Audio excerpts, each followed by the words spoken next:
All right, welcome to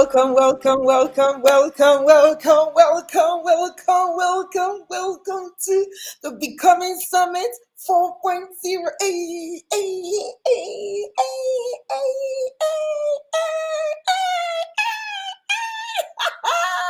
I'm so excited.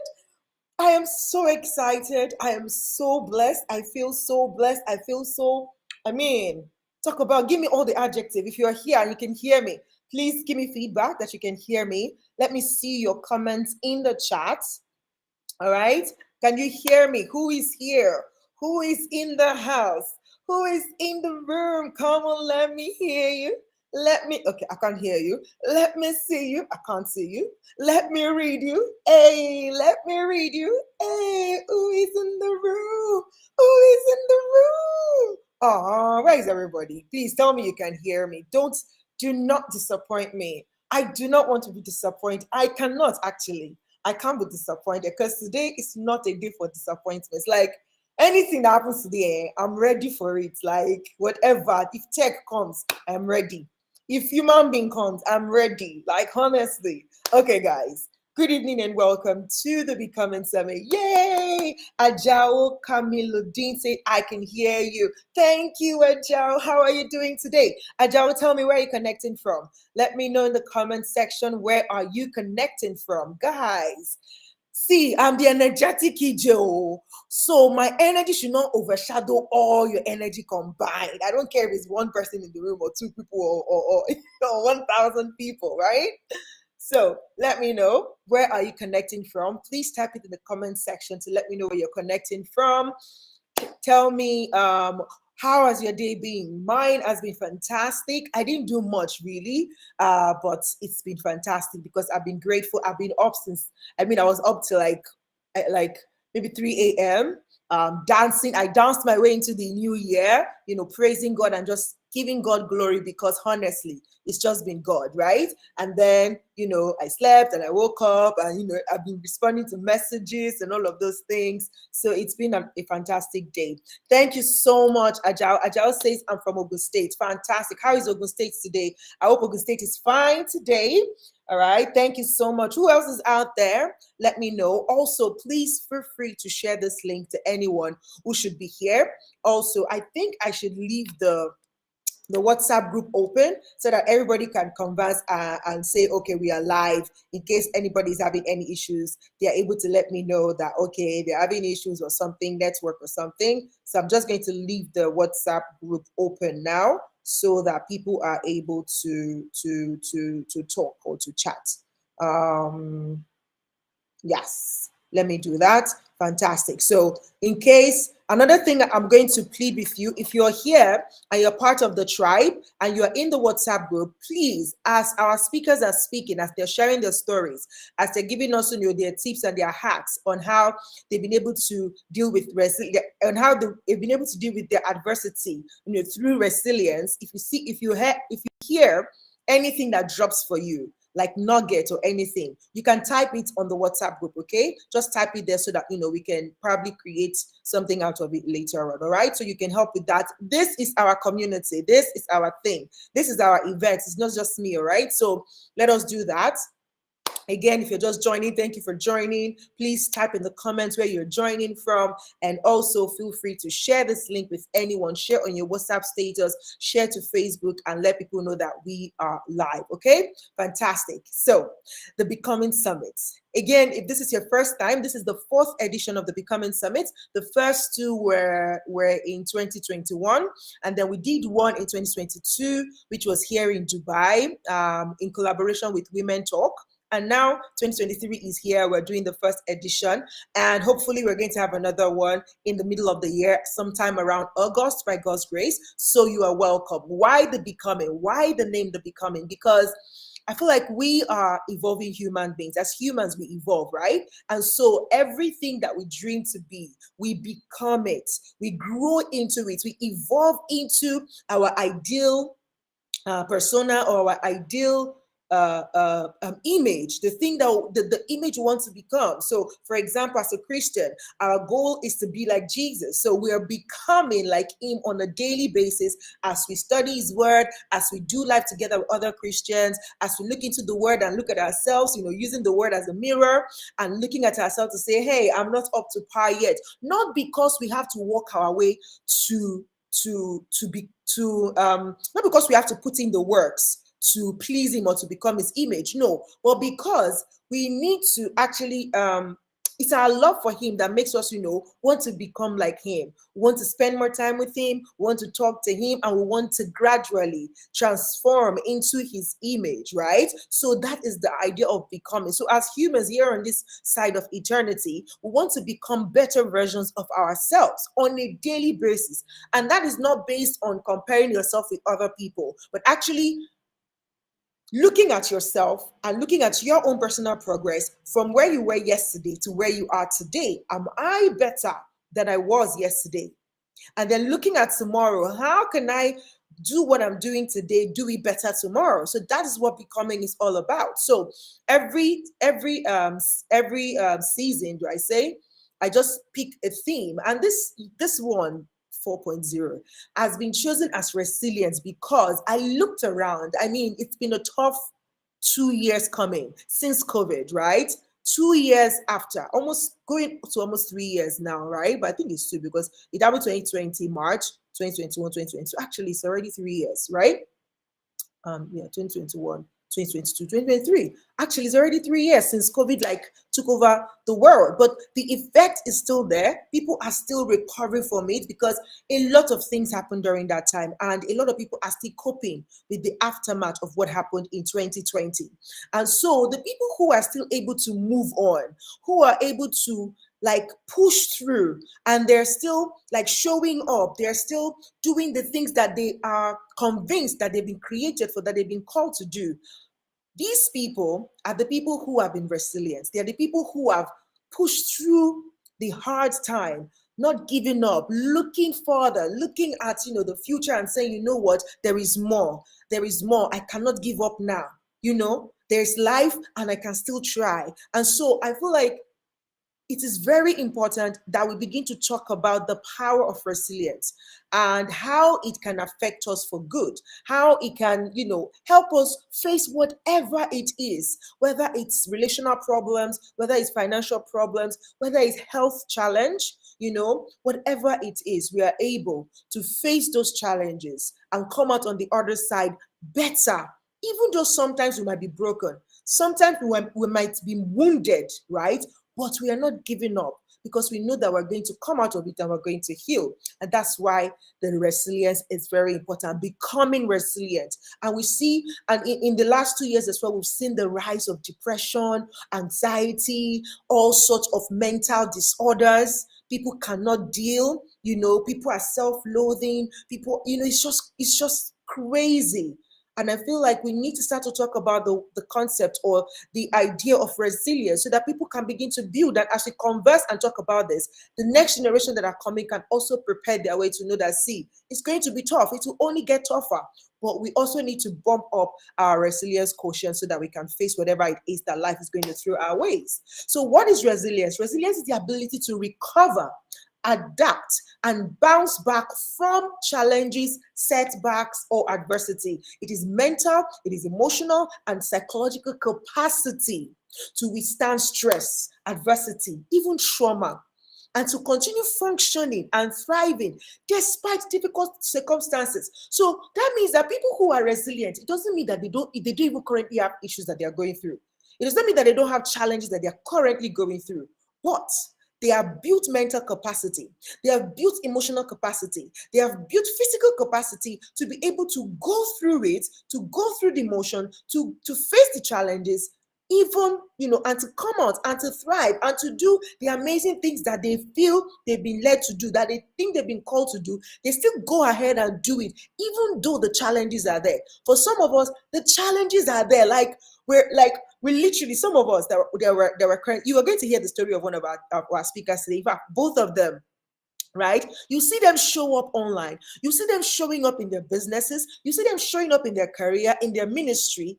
But in the house, in their business, in their home, in their head, a lot is happening that words cannot express. A lot is happening that they cannot even share with any other person except their God. But yet they are showing up.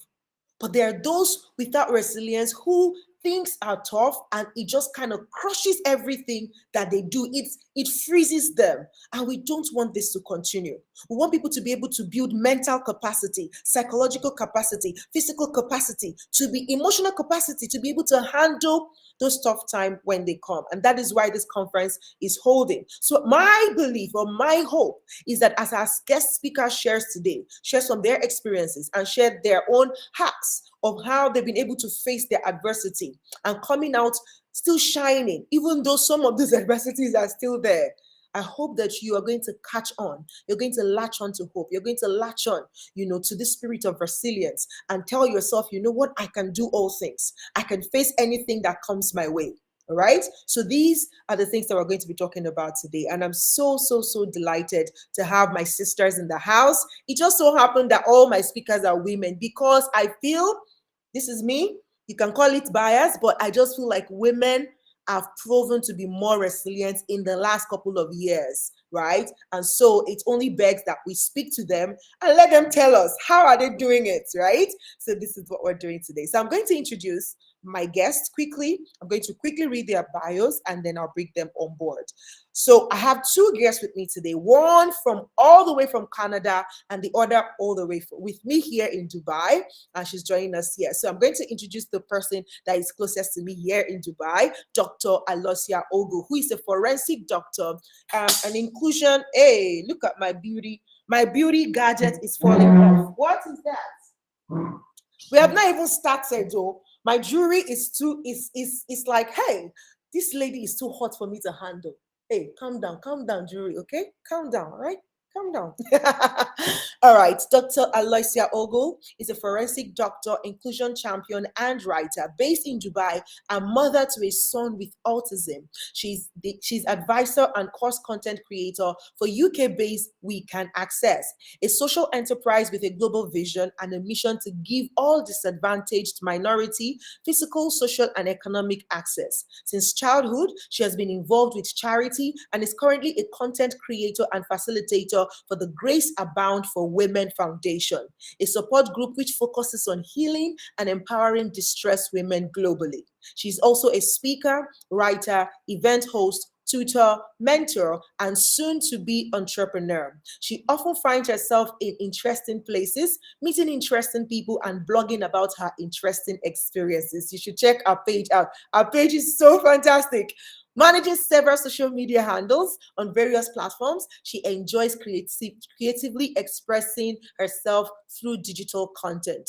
Of particular interest to her is helping others find their writing voices through printed language. So that is our first guest. I'm going to bring both of them at the same time. So just chill. Let me read the bio of our second guest before I bring them on board. This one is my childhood friend. We go way back. All right. Esther, before I say 𝗙𝗍𝐿𝐿𝐿, like Esther, I want to call you my name. Esther 𝗙𝗍𝐿𝐿𝐿 is a multi-award winning journalist, entrepreneur, activist, and brand influencer based in Canada. She's passionate about advocacy and counseling on issues centered around women, family values, mental and emotional well-being, and sharing inspiring stories. She's also the founder of Rubies Ink Initiative for Women and Children, an umbrella organization that covers several women and girl child related projects, including Work Against Rape, Women of Rubies, Project 𝗕𝗿𝗵𝗿, and the College Acquaintance Rape Education Outreach Program. She has spotlighted over 1,000 women and counting through a newspaper column and women's of rubies.com blog. Esther is also the host of Get Talking with Esther, an online talk show anchored by Esther herself, aimed at helping people to find their voices and communicate their thoughts through words and promote positivity on social media. She's a mother of 2 amazing girls and mentor to several young women across the globe. So you see, our speakers today are just fantastic and phenomenal women, and I can't wait to have this amazing conversation with them as I bring them on stage right now. Yay! Welcome!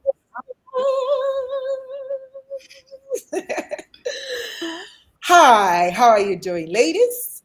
Good. Well, how are you? Happy birthday! Happy birthday. Maybe we should let us sing a quick happy birthday, just a little bit. Can we go now? Happy birthday to to you. you. Happy Happy birthday birthday to to you. you. Happy Happy birthday, birthday, dear EJ. Happy birthday to you. They're just so quiet, right? Thank you so much. I really, really appreciate it. Thank you for taking out time of your busy schedule to be here today to share your resilience story. And I believe that, whoever is going to watch this later on or who's going to join us on this live stream are going to be blessed by your story. Thank you so much. So without further ado, I want us to dive right into the conversation. So I'm going to ask you the same question, and we're just going to take turns in listening to both of you. So let's say the first part of it will be about 7 to 10 minutes each, just to share, your resilience story. But before you share the story, what's your take on resilience? When you think the word resilience, what comes to mind? All right. So let me see. Eeny, meeny, miny, mo, who goes first? Okay, doctor. Esther can go first. Esther can go first. Oh, let Esther go first. Oh, thank you, doctor. All right. So, for me, resilience means strength. Strength without boundaries. That stage you get to when you know that the only thing you have is to be strong. That's all you have. That's why I call it strength without boundaries. Because at that point, you are all about your strength, using your strength and your courage to push ahead, to forge ahead, and to just stay grounded. So for me, that's what I see as resilience. And now, of course, that comes from my own personal lived experience and the way that I view life. Thank you. Awesome. So, doctor, when you hear the word resilience, what comes to mind? What comes to mind for me is really just like how tough somebody can be. Someone can look so put together and look delicate and pretty and so nice. And then when you get to listen to their story and you hear everything they've been through, and you're like, wow, this is powerful.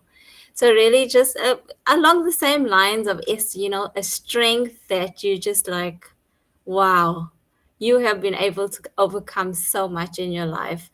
And often it's things that other people think they would never be able to overcome themselves, and yet you have been able to do that, and you've done it so well.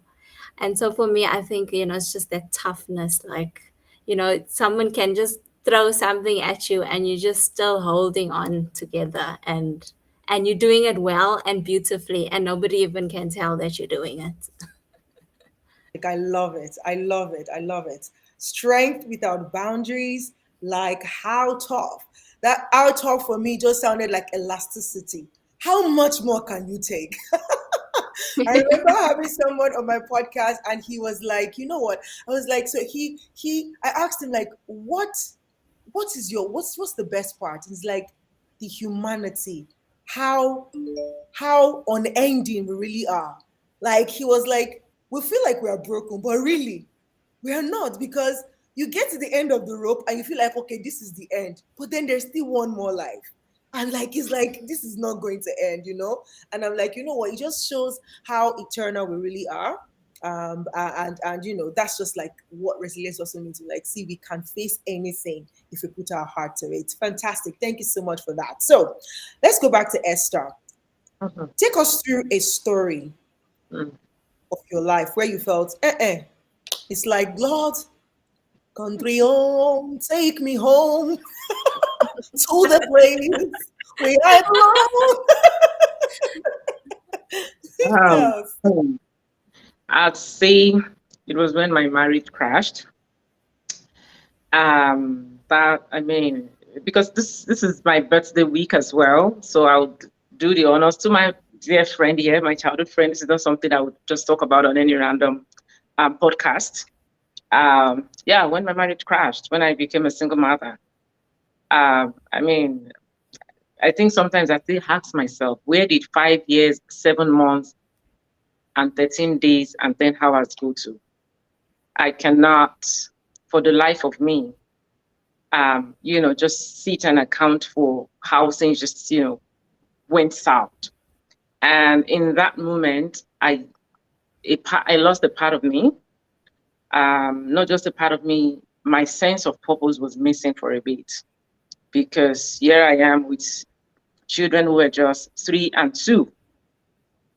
And these are children who were just saying, mommy, mommy, and mommy needed to be mommied at that point.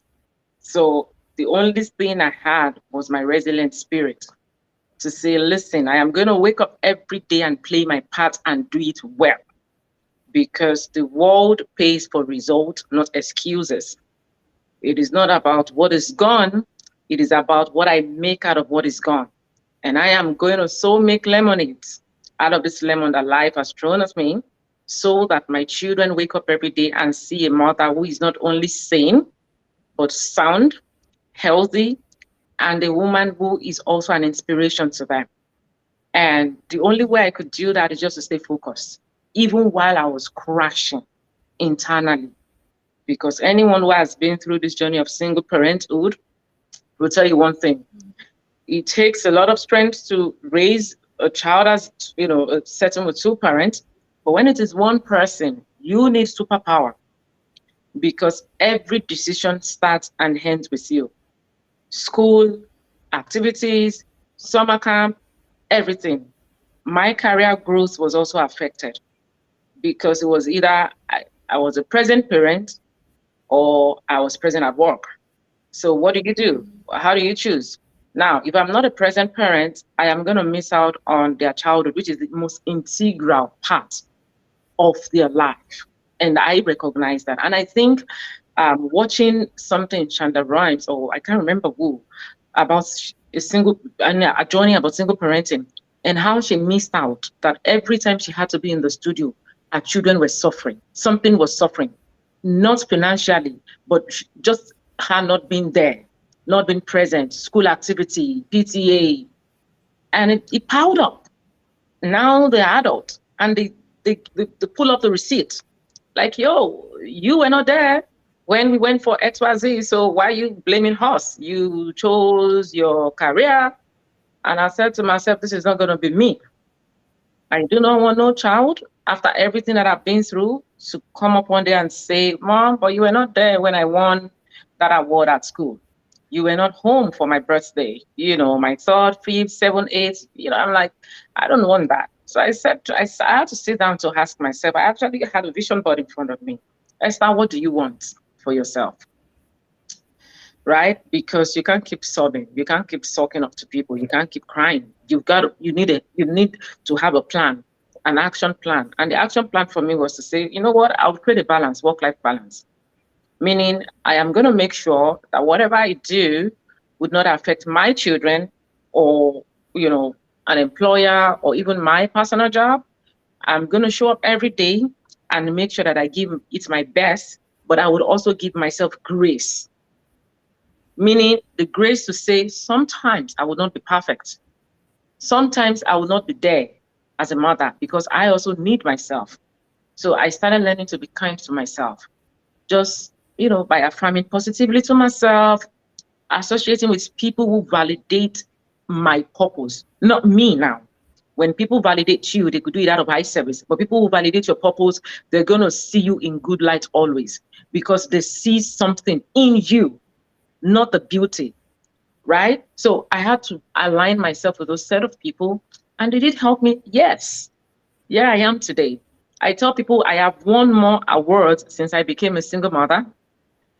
I have been given more seat at the table since I became a single mother. Because when those people say you don't have a seat, I will tell them, why don't I have a seat? I have a platform where I feature both married women and single mothers. So why don't I have a seat? Are you talking about my skill set or my status? So I had to also learn how to, like, just because I knew that the judgment is going to come from the society. The discrimination would come. So I had to build my mental capacity to a point where when they come for me, I have a prepared, kind, and humble answer to say, are you talking to a person or a status? Because my status does not define me, but my skill set is who I am, because that's from secondary school to the university, to training, to certification. So which one of it do you want me to pull up right now on the table for you to give me the seat at the table? And that became a thing. So, and I did that through my platform as well, right? I have a platform for women, right? I don't look at people's status. I don't look at what they have. Your social status does not matter to me, because I know that women, we suffer a lot in silence. We don't talk enough about it. And I told myself, I am not going to do to another woman what life has done to me. No. Meeting me is going to be something you will look back on and you will be happy. I might not give you money, even if it's just my platform. And that's just been my own way of healing from, my newfound status. Just say, okay, you know what? Being a single mom, I mean, come on, the world is going to discriminate you, but don't let them pull you down. Don't let them pull you down. When they say there is no seat at the table, you ask them the questions. The people at the table, who are they? Let's talk about that. What have they done? How many women have they supported? And that's the resilient spirit. Because sometimes when the world knows that you're not capable of defending yourself, they're going to push you down. When the world sees the imposter syndrome, they're going to push you down the table, the line, right? But when they see that every day you show up, even if you're not the best, but you keep showing up, you show up in your vulnerable state. And that's one thing I have done as well to build my brand. You will both see me when I'm soft and vulnerable. I am human, and I do not apologize for being sensitive.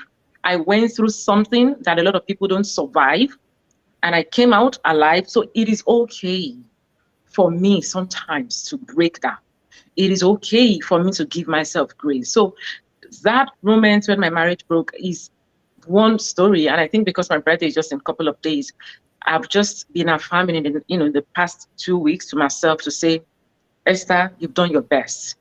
Raising these children alone since your marriage broke many years ago, you've not, broken down to a point where you would now start imbibing healed thoughts in your children. That takes a lot too. It takes a lot of willpower. I've got to be serious, because when you are bitter, you are likely not to raise better children.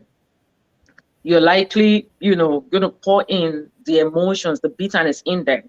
But I've been able to draw that line to say, no, my children I'm going to raise healthy children, wholesome children, who are not, they're not going to see 𝗙𝗏𝐿 as a single mother. No, they're going to see a parent, a mother, human, raising them to become a better version of them. So I'd say, that part of my life, it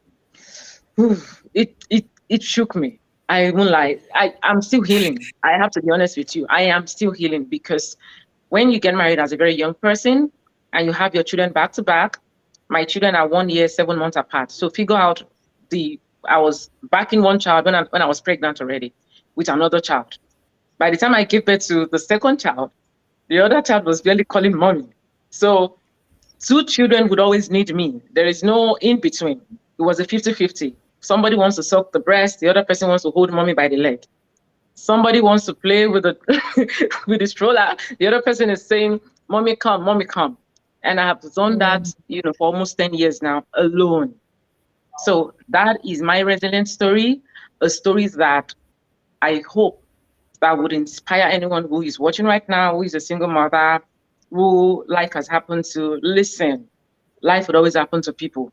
I remember telling Ejiro when we were on another podcast, life would always happen. It's inevitable, no matter how good you are, no matter how much you pray and affirm, life is going to test you. But what you make out of that is what matters. And for me, what I've made is to build a platform that is remarkable, a platform where everybody's my sister, a platform where I don't discriminate, a platform where I make single mothers feel comfortable to share. And I let them know that, listen, you don't have to be perfect. No, don't bring your perfect badge to me. Come with who you are. I love it. I love to see people when they're themselves and authentic. And that is because I had to go through something to nudge me into seeing life differently. And that's the lesson from my experience. I see life differently now. And when people want to come and say, Esther, why you not judge? I'm like, I cannot judge. Can I create anybody? No. Why do I have to judge? I'm not perfect, but I'm giving people grace because I know that sometimes life will just happen. It's not them. Things will just happen and things flip and you feel you are a failure, right? So I'm saying this to anyone who is going to watch this or watching this right now, please pull yourself together. No matter what you've been through, who you are looking at, Ejiro will tell you, I've been through so much. If you want to spell out trauma, believe me, you're going to spell out trauma from my head to the sole of my feet. That is to let you know I've lived through different sort of traumatic experiences that you can ever think about. But what did I make of it? I don't dwell on my negativity. People see that online. No, I don't care about that. If you see the trauma, okay. But I'm building something remarkable, and that's what I hold on to. So I'm encouraging you to find something that gives you light. Find something that makes you happy, because it's going to happen. Life is just so unfair. Like Pastor T.D. Jakes would say, Bishop T.D. Jakes would always say, life is not fair. So even rich people go through it. So yeah, that's it. I mean, sorry, I'm a bit mushy. I feel you, sis. And again, I'm just gonna say thank you for even sharing this part of your story here, because I know you don't dwell on it a lot. You just left that part. And funny enough, I had no idea it has been that long. Jesus, it's been 10 years already. My God. Almost my first daughter is 11 plus, so it's almost 10 years. So I've been, and that's why I tell people, you've got to learn how to build your self-image even while you're dealing with your stuff. Sure. Absolutely. That's one thing I did. I had to separate my brand from my problem. Hold that thought. Let's come back to that. I think that's the next question we're going to ask. But before we delve into the, some of the, like, spelling it out, I think like the way you even shared your story actually kind of points out some of the things that you did, some of the things you put in place to ensure that, what, this challenge, this adversity is not going to take me down with it. I refuse for it to take me down with it. These are the things I'm putting in place. Like, you rate some standards for yourself and put some boundaries in place. We're going to delve into that shortly. But let us hear Dr. Aloysia's story of resilience. I know, well, let me keep quiet. Please speak on, sister.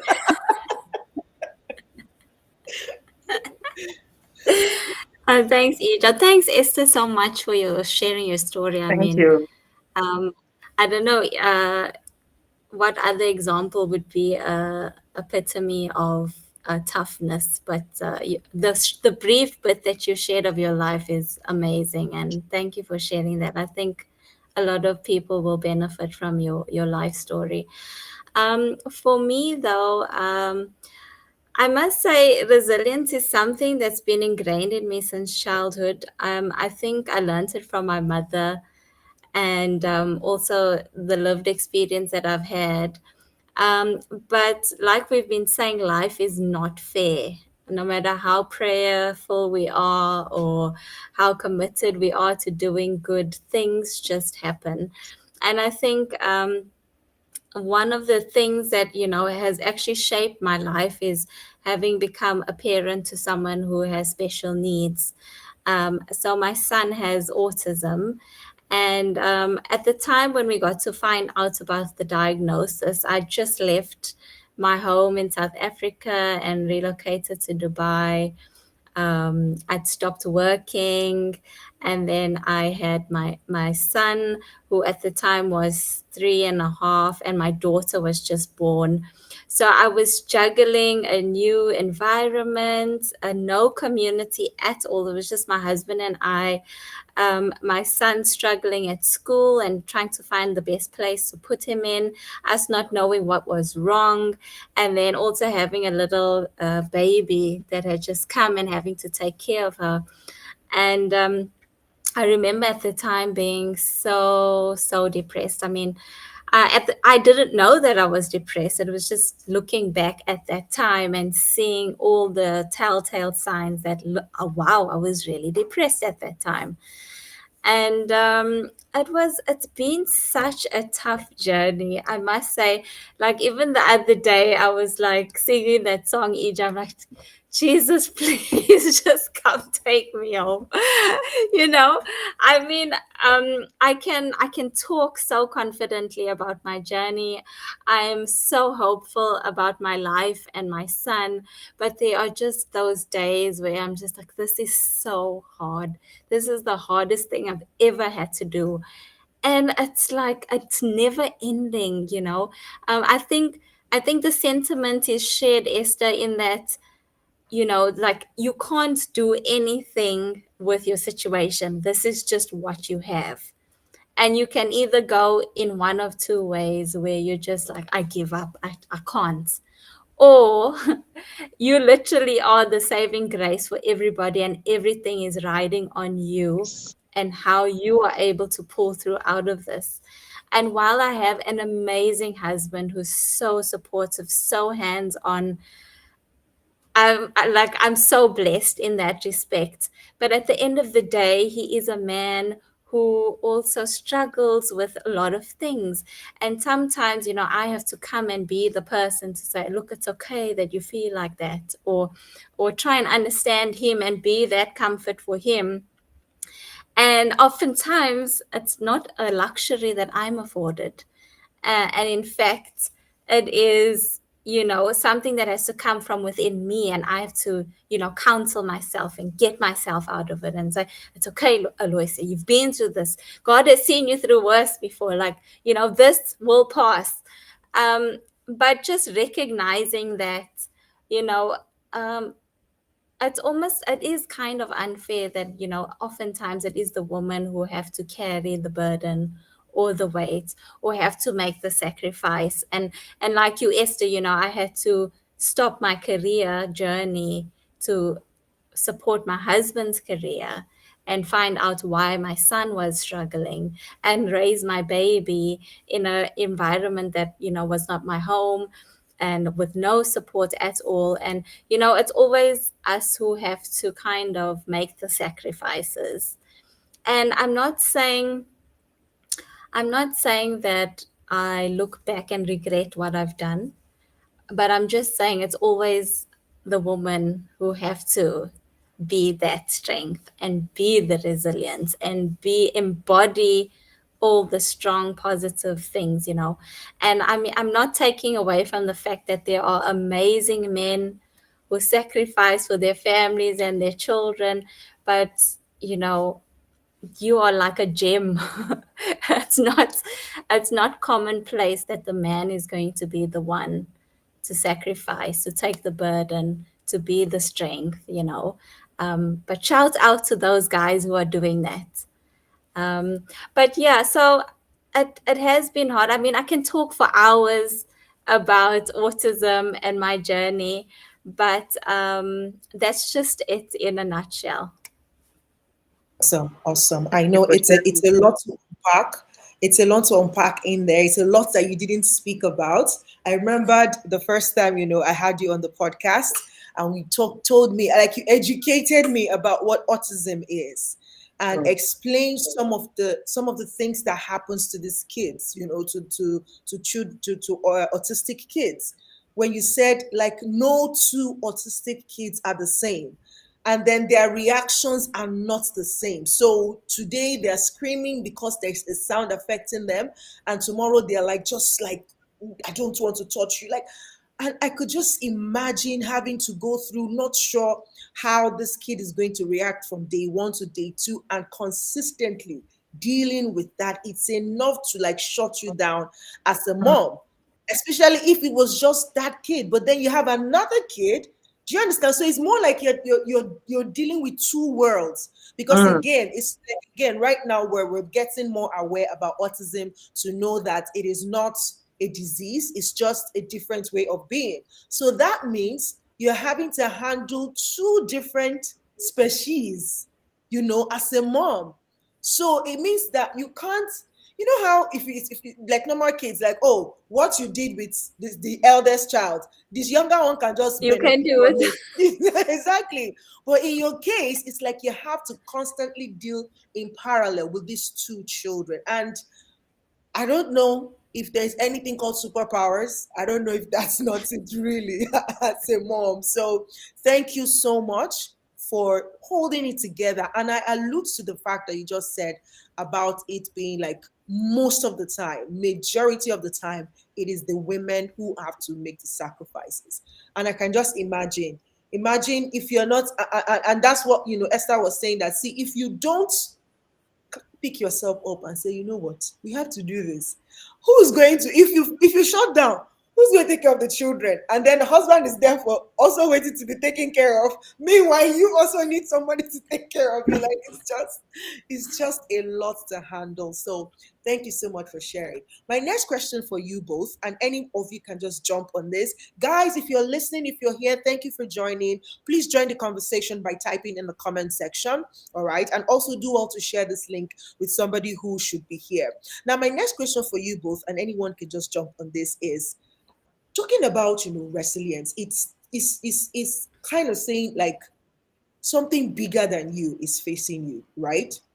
How do you maintain positive mindset and stay focused on your goals during those challenging times? Like, how do you even maintain sanity during those hard adversities? I think this is I'm gonna throw something here that is like out of what you would expect. But often we think we are being positive and we're doing the right things, and we really are. But sometimes you find yourself still spiraling out of control. So, very recently, if I can share something that happened recently, and also speaks to our theme of resilience, is for some time I'd been having, bad dreams, and just thinking about death and dying. And I was like, what is going on with me? And I'm like, praying against this, and devil, you will not attack me. Stop taking my joy away. And for the life of me, I just couldn't understand, why was I feeling like this? Why was I having these thoughts? I would say the right things. I would read the right things. I thought I was doing everything that I could that was right, and fulfilling all my responsibilities, and meeting the needs of my family. And then, so you'd mentioned that I'm a course content creator for We Can Access, and I developed a course on some of the challenges special needs parents go through. And one of the courses was on the feelings of grief that special needs parents go through. And then linked to that was the depression that special needs parents go through. And so while writing up the content for each sign of depression, I was like, wait, I'm going through that. Oh, wow. And then I'm like, wait, I'm going through that. I'm like, wait, I'm going through all of this. And with depression, it's in a time frame. It has to be more than a certain duration, and you need X amount within a criteria. And then I started counting the months back when I started having these, intrusive thoughts. I was like, oh my gosh, I'm depressed. Wow. Why am I depressed? I don't know why I'm depressed. I have nothing to be depressed about. I'm doing everything right. And so I was just so confused while I was going through this. And, you know, it took me some time to really just get the help that I needed. I think at that point, I was like, you know, asking my community, those around me who supported me in my faith and you know, spiritually, please pray for me. I'm going through a dark time. And they could then pray specifically for those things. But it had taken me almost 6 months to realize that I was Yes. depressed, and I had no idea why. There was no reason. And then, you know, I don't know if it was a blessing or just a curse, but I shared this with my husband, and can I tell you, he had no sympathy for me. He's just like, I don't know what this depression thing is you're going through. Get the help you need and sort it out, right? Wow. And then I didn't even have a chance to like be sad or like cuddle up in a bed and sleep. He was like demanding me to fulfill every duty that I had. And if I didn't, he would hold me accountable. And so on the one hand, I considered feeling sorry for myself and saying, oh, this man doesn't understand what I'm going through, and he's just being a man and he's being, but on the other hand, he kind of also just jolted me back into the resilience thing. And so, I mean, we can look at it both ways, right? But at the end of the day, you could be doing all the right things, saying those words of affirmation, Mhm.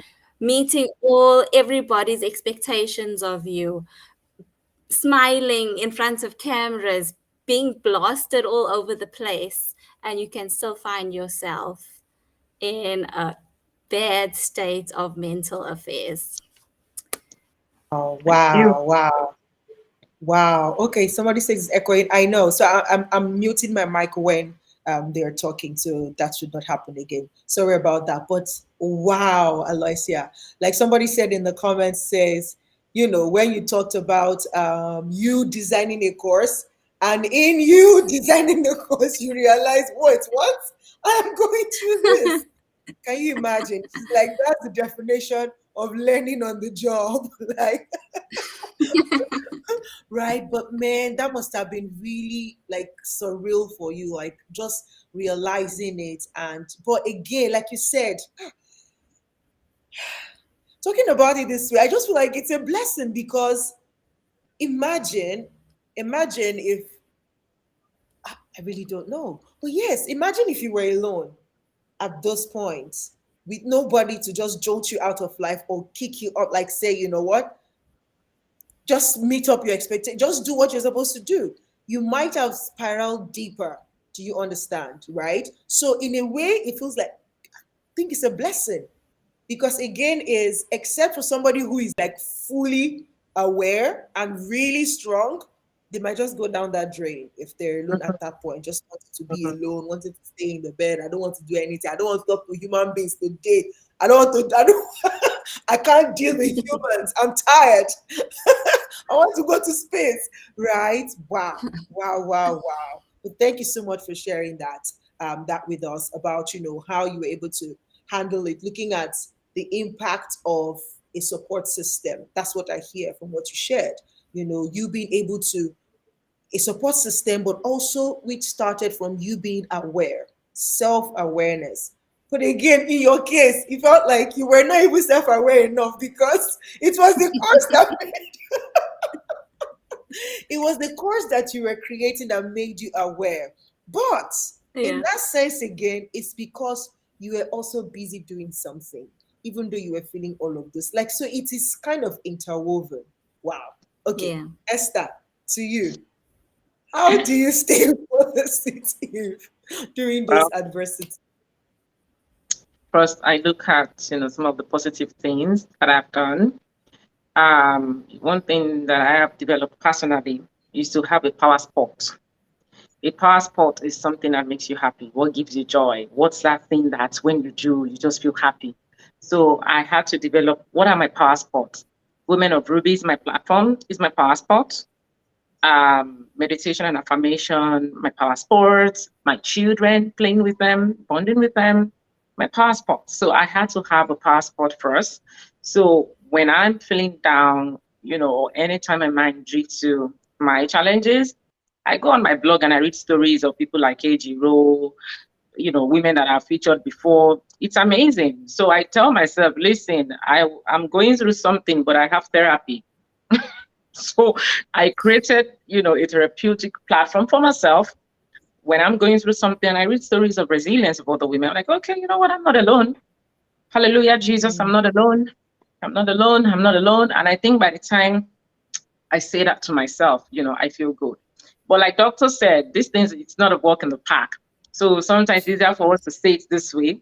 But when you really deal with it sometimes, believe me, you would break down for a moment. And that is because you are human.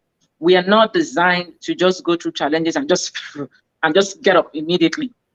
So it only depends on the mental and emotional capacity that you've built over time. That would help you navigate that period. But for me, I find strength in my passport. So whatever gives me joy, I go back to it, right? I leave whatever is bothering me and I go back to my passport. So I also cultivated a habit of meditating. So I meditate for 1 hour daily. I've been doing that now for over 2 years. No matter how tired I am, I get up, I do my either visual meditation, my spoken words meditation. I just make sure that I feed my soul. I nurture and water my soul with something daily, because I know life can happen. Your laptop can crash or go south. Your phone could pack up. Those things, you don't plan for it the previous day, and then you could drive your car, you park it one day, and the next day the car is not starting again. That is life. So I always tell people, while you are hopeful and positive, just always know that things could just happen and spiral. So my passport, that's where I find strength. And for my children, we bond. We have a TED thing we do every Friday. So I tell them, like, now my affirmation book now is our TED Talk. So they have an affirmation. That's another passport for me. Every morning, read an affirmation. Just open the page and read it to mommy. And I would ask them, so what did that teach you? How are you using that? How are you going to use it at school? Right? What are you going to do with that? Well, I think my voice is echoing. All right. So yeah. So I mean, those are some of the things that I have, developed, as my passport. And there's grounding too, and water therapy, where I practice mindfulness. Meaning I get under the shower, I blank my mind of everything in my life. In that moment, the only sound is the sound of the water just dropping on my body. I absorb it. I am mindful. Sometimes I could be speaking words to myself, speak kindly to myself. I just let the water take advantage of me in that moment to say, right now, I just want to feel the sound. I want to hear the sound. I don't want to think about that problem, that bill that I want to pay. It's just me in my bathroom and the water. So there are different ways that I have, different things that I've developed. And of course, a support system. Very important. You can do all of these things and still crash without human interaction. We are not built to not have human interaction. So I have people who are like in my corner. I have accountability partners for business, for personal life, for quick challenges. Meaning I know friends who I can quickly text. Hey, what's up? I'm not feeling good. Okay, so I'm going to call you in a bit. I have those people. I have built that around me, right? So, and that really helped me during my trying times, because some friends will just look at my WhatsApp status, and I tell people, the moment you can read your friends, the moment you can read people truly, it means you're committed to whatever you have going on with them, either friendship or relationship.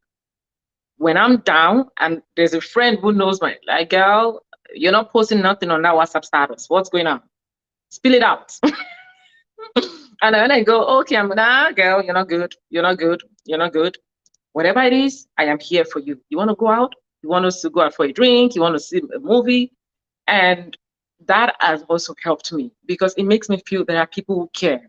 And when you know that you're not living life on your own, that there are people who are ready and willing to support you. Sometimes it's hard to ask for help too. So don't let me start sounding like a superwoman here. Sometimes you go through some things in life, you don't want to ask for help, not because you don't have the courage, but because you've probably seen somebody ask for that same help and they've dragged that person online. Or the same person you want to ask for help, you've seen them spill something about another person. And in your head, you're like, girl, if I go that route, I'm going to become a content on social media. You know, and these are battles sometimes too that trump, you know, the positivity that you want to develop. So what I'm trying to do here is to just seek balance, because every time I have the opportunity to have conversations like this, I know there are people who are watching because they want to be inspired. And I don't know what part of this conversation will touch them. So I want somebody out there to know you are not alone. So if you are in between, shouldn't I ask for help? I would say ask for help, but please ask from the right people. If you need to go into a place of prayer to ask from the right people, please do. And ask help from people who can provide solution, not people who are going to judge. That was something that I went through when I became a single mother, because there are things I didn't want to hear. So I started blocking people out. I did not come to you for you to remind me of my status. No, I know my status. I came to you because I want you to empathize in that moment and let me know I'll be better. Let me know that things are going to be better. But if I come to you and you start saying, you should be ashamed though, that your marriage crashed. You that feature other women. Why did your marriage crash? Esther, you mean with all these things you are doing, you couldn't make your marriage work? I heard a lot of that. And it was so hard. I'm like, why are people like this? You don't get it? So am I supposed to force something? Am I supposed to, you know, go through life pretending and trying to please the society, you know, and jeopardize my sanity? Should I do that, right? So it's just life would happen to us. Just develop those coping mechanisms. That's what I'm going to tell you. What works for you? I've shared a bit of mine. It might not work for you. Please develop things that work for you. Fantastic. I love it. Thank you so much for sharing that. And finally, as we wrap this up, is, you know, when we talk about resilience, it kind of sounds like it's that doggedness to keep going, even though it feels like this is the end of the road, to just keep going, to keep pushing, to keep pushing.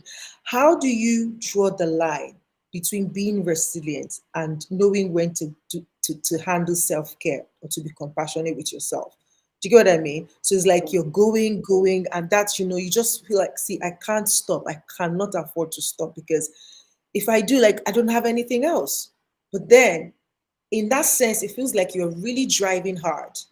And it's like you're this non-stop locomotive. How do you draw the line between keep going or just, you know what, taking a pause and saying, okay, like, not like I'm done, but I just want to rest. And for now, let me just be. I don't want to do anything right now. How do we handle those seasons? Okay, let me just quickly make it brief. For me, I'd say first, learn to give yourself grace. It's very important. Give yourself grace and know that taking breaks is normal. You don't owe anybody an explanation. There was a time I took break from social media. I take break a lot from social media now. You need to be able to live a life where things are automated, meaning build a good structure in place and take breaks without feeling guilty at all. If you need to drop everything, please drop it. Your mental and emotional well-being. More important than anything, the moment those two things fail you, you are just distracting yourself. That's it. That's what it becomes. You're just distracting yourself, right? So you first. Tell yourself that all the time. That's what I tell myself, me first, and that's it. I'll let doctor take the rest. I think I'm the type of person who finds themselves being forced to take a rest, because I drive really, really hard. Like, I don't know if it's because I also have an autistic brain, but when I'm focused on something, I can't stop until it's done. And it's to the detriment of my health. And so at times like last year when I was depressed, or more recently when my body was, internalizing the stress that I'd put on myself, then, always getting colds or getting flus or having abdominal pain or whatever the case is. And so as soon as I start to feel that, then I'm like, okay, hold up, girl, take a break. And then I have to go back into the routine of self-care. And I don't mean it in the sense of, it's good to be selfish sometimes, but not to the extent where other things are being dropped, because we are still in charge and carrying a lot of things at the same Mhm, time. mhm. But when I say self-care, I mean also loving yourself the way that you commit to other people, not in a completely self-absorbed, selfish way, Mhm, but making sure that your mental state mhm. is in the right Yeah. place, your emotional state, your physical state Mhm, is in the right place to be able to help all these 101 things and people that you are caring. Because when I'm sick in bed for 2 days because I have a terrible flu, who's taking care of my kids, um, or if I'm feeling depressed one day, who's supporting my husband in taking care of the rest of the household? And so it's very important. And I try to be sensitive in terms of trusting God and the Holy Spirit to say, listen. You'll get those moments where you in your heart you need to take a break now, and sometimes you want to just push a boundary, but no, take that break. The Holy Spirit is nudging you, take the break because you need it. I mean, God gave a whole commandment to resting, and it's not because it's not for nothing, it's because it's important, and he knows it's important, because if you don't rest, then I did a whole talk on the importance of rest. So I need to practice these courses that I write, right? Rest is so mhm. important, and so you need to just take a rest, and make it a ritual, make it a habit. Don't make it like on a need to do basis. It must be a ritual so that you can recalibrate, you can come back to balance, you can regenerate the health of every cell in your body so that you can continue in your functioning. And so, yeah, it's really, really important to remember to rest, to take care of your physical and your mental well-being as well, while doing wearing all the other hats that you're wearing at the same time. Fantastic, fantastic. Like I said, who better should handle this topic more than women? Because we are the ones who have many hats at the same time. And we're wearing them so well with our heads up high and our chin up and strutting on the street and say, I got this, don't worry. Hey, bring the hats. No, do this and do that. Right? So, I mean, we're handling a lot as women. So, thank you, sisters. Thank you for opening up. Thank you for sharing. Thank you for being vulnerable with your stories. And I really do hope, my hope really is that somebody who watches this is going to go, wow, okay, I'm not alone. Just like Esther said, I'm not alone. And somebody would listen and say, huh, I knew it. I should rest some more, you know? And, just know that we're superhumans, but even superhumans should have the days of rest because nobody can be as superhuman as God, and God rested on the seventh day. So if He rested, then who are we not to take a rest, not to take a pause? Thank you so much. So, audience, thank you for being here. If you have any questions for my guest today, please type it in the comment section. Let me look at the comments and see who is here. Still, say hi. Just do a shout out if you're still in the house. I see my friends, somebody's friends to lean on. I can't remember who exactly, but I know you are somebody because you just called a code. Certain women, I see you. That could be Coach Benny or Coach Grace or Coach Esther. Which one are you? Oh, Coach Victoria. So let me know. I can't remember who owns this brand amongst you all, but thank you, certain woman, for being here, for showing your support. I appreciate it. Ozzy, my baby girl, thank you so much for being here. Please, if you do have any questions, I'm going to leave it to you for 2 minutes to ask your question now so that I can let this gorgeous lady Oh, Grace, so amazing. Thank you, sis. Mwah. Love you. Thank you so much for being here. All right. So if you have any question, please do ask now. What will be your final words? I'm going to give, okay, let me say 2 minutes, right? Okay, 2 minutes, and I'm counting. 2 minutes, your 2 minutes starts now. Ask your question before I tell these ladies to round it off, and we're going to call it a night.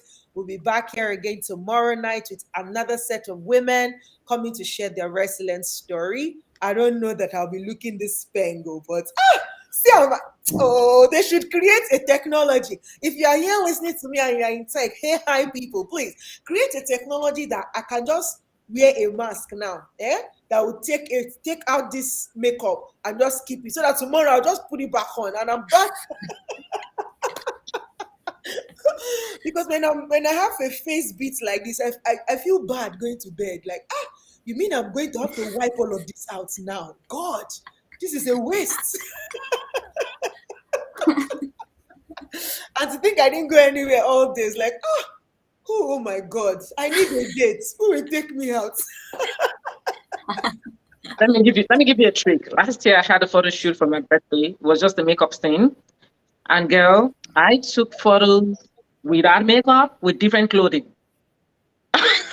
I'm like, no, this guy has to count for something. I'm gonna be using that picture for the next 2 years. So I saved some of those pictures. I'm like, money must not waste. Money must not waste. But you look good, by the way, and happy birthday once again. Thank you so much. Thank you. Okay, I don't see any questions coming in. All right, so thank you. That means that you've been so inspired by the stories shared here today. You've gotten so much value. Please check, type it out what value you got in the comment section, or you can share in the WhatsApp group or even on _NAS.io in the community. Share something that really spoke to you. So just share with us. So please, I'll just give you a minute each to just round it off. Leave us with a word. Yeah, I say I'll leave you with this word. Yes, please leave us. For me, I'd say, do you, the world will adjust. It's as simple as that. Do you, the world will adjust. Yeah. I love that. And my word that I'd love to leave you guys with is boundaries. And often we think that boundaries are limiting, when actually it helps us to experience the freedom that we're looking for. Boundaries help to define the space that we exist in, and also limit negative influences in our lives. So if you want to be resilient, you have to be able to put those boundaries in place. And it's not just physical, it's emotional boundaries, it's mental boundaries. It's being able to say no to yourself sometimes and saying, listen, it's not okay to keep going the way you're going. You need to take a break. Or it's not okay to be thinking these things about yourself. You are amazing. Look at what you have been able to accomplish. So boundaries are so healthy. Let's not be afraid of them. Let's practice them. I think a lot of my burnout over the years has been my challenge with saying no to people. And, it's great to do good things for other people and to help other people, but sometimes that's not your place. And you need to balance and weigh up, how much it's taking from you, whether you're the person to do that for that person. Maybe they're meant to go on a journey as well. You can't be God and Savior to everybody. So my word is boundaries. That's so powerful. good. So that is really powerful, especially the boundaries with yourself. Like, you need to tell yourself, I'm not going to do this. This is the limit of what I can take. And I think we really, in fact, boundaries is another thing that we can sit on and talk for the longest time. I know I've got work to do with saving the world. Like, hey, yes, woman. I need to go to a personal training to just do no. Just go no. Like, go on a no fast. Like, before I say no, thank you. No, thank you. Because I think I've exhausted my yeses for a century. Go on a no fast, got to me. You should make a content out of that. That's a good one. Honestly. On a no fast. I like it. Yeah. We should have a no, I a no, think a no the fast next time challenge. I'm Like, fasting, I'm gonna go on. yeah, like for the next 14 days, you're saying no to everything. Do you know how hard it is to say no? Very hard. Like, I think a lot of us are also, because we have savior mentality, and sometimes saying yes is the trauma response too, because we don't want to look bad. But like you said, there are things we all need to unlearn, and we need to also give ourselves grace, and just learn them gradually. So yeah, I mean, I believe Doctor to for her to have said that she's been through it with saying yes, and she decided, nope, not anymore. not anymore. Absolutely. Absolutely. Oh, it's been such a fantastic pleasure sharing the screen with you, ladies. Thank you so much for taking time out of your busy schedules. Like, it's funny how both of you are moms to two beautiful kids, right? So it can't be easy, to be here for the last 1 hour plus. Thank you so much. I do not take your time for granted. I do not take your Yeah. your intelligence and your story for granted. Thank you for honoring me and opening up this summit on my birthday. Thank you for singing for me. Thank you for wishing me well. I appreciate you. I love you, sisters. Let's keep doing amazingly in our spaces and let's support each other. I know. Okay, somebody says I've learned to say no nicely. Absolutely. Well done. It's a skill. It's a skill that I need to enroll in the school that will teach me that, honestly. Saying no without feeling guilty. Yes, I need to learn it, right? So, but thank you so much. Thank you, dear audience, for being here. If you're watching the replay, I really do hope that this session has been of a blessing to you. If it has been, please remember to leave a comment in the comment section. And also, you can subscribe to this channel. Tomorrow, we'll be back again with another set of women. The Becoming Summit is running through from today, Tuesday, up until Saturday. So we are in for amazing time of inspiration, motivation, and support coming in from these amazing women all over the world. So thank you so much for being here with us today. God bless you. Do have a fantastic night. Goodbye. Bye. Thank you so much.